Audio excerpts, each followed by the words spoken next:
In today's video, I am going to share with you simple and easy tips on how to keep a healthy vagina and protect yourself from coming down with vaginal infections. Assalamu alaikum everyone, I am Ms. Mariam Kadir. If you're new here, welcome, and if you've been here before, welcome back. Do well to like the video so that the algorithm can push the video to more people. Also, don't forget to subscribe and hit the notification bell so that you can be notified whenever I upload a new video. Now let's get to business. Majority of women, when they say vagina, they are actually referring to their vulva. So before we dive into the tips, I would like to clarify the difference between the two so that whenever I mention vagina, you guys will know what I am really talking about. And if I say vulva, you guys will also understand what I'm really referring to. First thing first, the vulva is the outermost part, which is also referred to as female external genitalia, consisting of all those structures between the female thighs, which include the labia majoris, the labia minoris, and so on. While the vagina, on the other hand, is a long tube that extends from the cervix to the outside of the body. It is where blood follows to the outside during periods, where sexual activities takes place, and also where baby follows to the outside during delivery. Having said that, now let's talk about the tips that you guys have been waiting for. Tip number one, avoid washing your vagina. Vaginas are naturally meant to clean themselves. God created them in such a way that they don't need to be washed. And washing the vagina can interfere with its normal ability to clean itself. There are a lot of good bacteria in the vagina, and these bacteria maintain ideal vaginal pH by producing a substance called lactic acid, which makes the vagina slightly acidic, and hence this acidity prevents bad bacteria from occupying the vagina and causing vaginal infections. So, washing the vagina can interfere with this normal balance and allow bad bacteria to settle in it and cause infection. When it comes to the vulva, on the other hand, washing the vulva is recommended either with warm water only or using unscented soap-free feminine washes. The vulva should be washed at least once daily. If you're still watching this, like the video so that the algorithm can push it to more people. And also, please take few seconds of your time and subscribe to my channel. That will mean a lot to me. And if you've subscribed, tell me in the comment section that you have subscribed so that I can thank you personally one-on-one. Tip number two, wash your hands before touching your private part.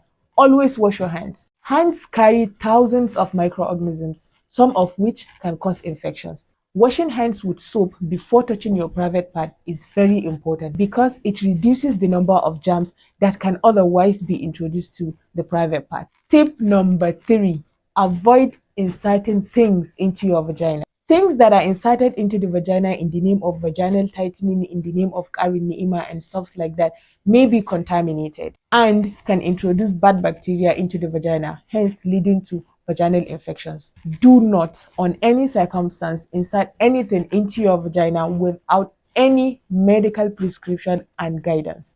Tip number four, always clean yourself from front to back. Never, on no account, should you clean yourself from back to front. What I mean by this is, after using the toilet, make sure you clean the front parts of your private part. That is the labia majora, the labia minora, and everything around that place.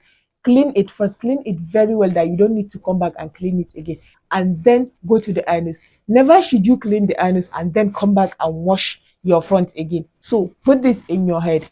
While cleaning, clean the front first and the back last. And after all of that, wash your hands. Tip number five, avoid using scented feminine washes or sprays. Some of these products can irritate the vulva and even the vagina. They can also alter the normal vaginal pH, and this will make the vagina conducive for bad bacteria to grow and multiply, leading to vaginal infections. Tip number six, avoid steaming or smoking your vagina. Yes, a lot of people do that. People tend to steam their vagina in the name of matsi, in the name of kayan mata, in the name of all those stuffs. So avoid that. What you need to know is vaginal lining is very delicate.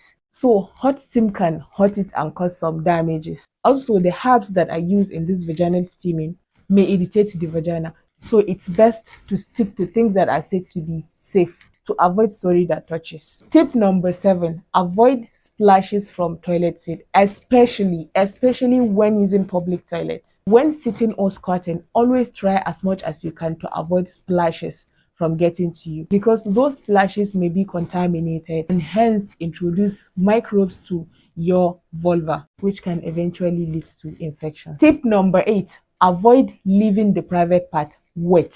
That is what we call yeast infection.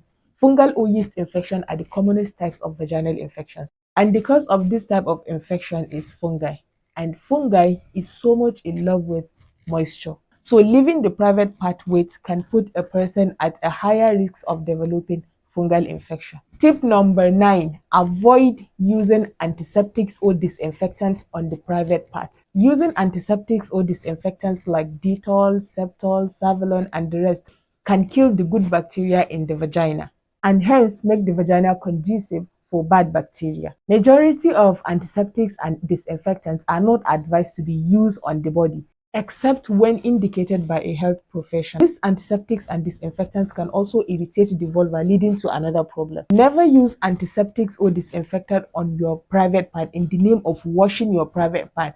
Warm water alone or using unscented soap-free feminine washes will do. Tip number 10, avoid sharing panties. On no account should you ever share your pants with anybody, no matter how close you are with that person. If you think you're going to need an extra pant, make sure that you carry an extra pant for yourself wherever you're going. Just like the private part is yours alone, so also your pants should be yours alone. Don't forget to like the video. Support me by subscribing to my channel and also hit the notification bell so that you can be notified whenever I upload a new video.